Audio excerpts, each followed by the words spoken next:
MIT student Ben Campbell, played by English actor Jim Sturgis, is accepted into Harvard Medical School, but he cannot afford the $300,000 tuition. He is interviewed as a potential candidate for the prestigious Robinson Scholarship, which will pay for all his school-related expenses. Despite boasting stats such as a 1,590 SAT score, 44 MCAT score, and a 4.0 GPA at MIT, Campbell is told that competition for the scholarship is fierce. Ben is urged to write an essay that will make him stand out, an essay that will dazzle the recruiter and make Campbell's personality and abilities jump off the page. During an advanced math class, Prof. Mickey Rosa, played by Kevin Spacey, challenges Campbell with the Monty Hall problem, which Campbell solves successfully. Prof. Rosa invites Campbell to join his blackjack team led by Rosa, which consists of young men Choi and Fisher, and women Jill Taylor, played by Kate Bosworth, and Kiana. The system involves card counting, and the team is split into two groups: the spotters, who play the minimum bet, keeping track of the count, and sending secret signals, and the big players, who place large bets whenever the count at a table is favorable.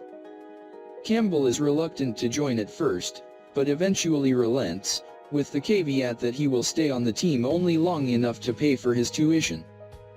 After weeks of intensive training, Campbell is given a final live test at an underground casino.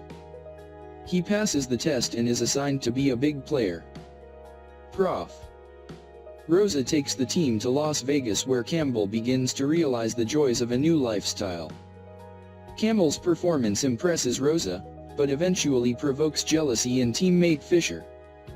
One evening, a drunken Fisher sits at Ben's table and starts talking about the retard in Rain Man, who won by counting cards. He then incites a melee when he spills a drink on another player at the table. Mr. Rosa kicks Fisher off the team and sends him home.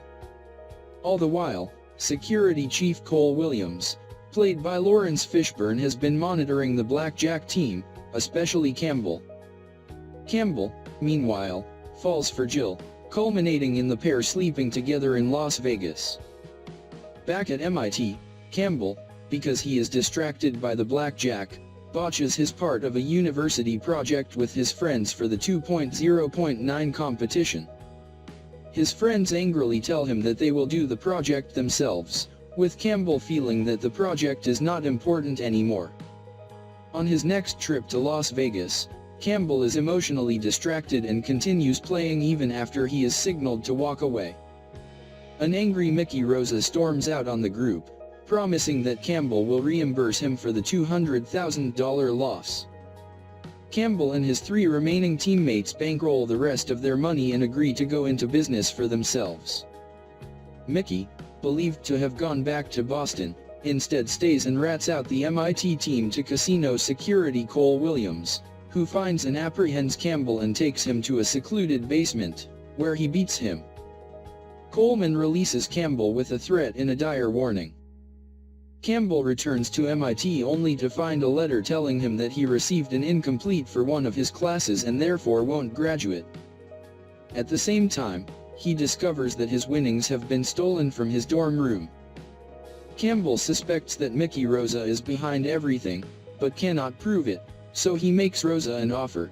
Campbell and the team will hit Las Vegas for one final big score before the casino installs biometric software, as long as Rosa joins the team. Mr. Rosa agrees.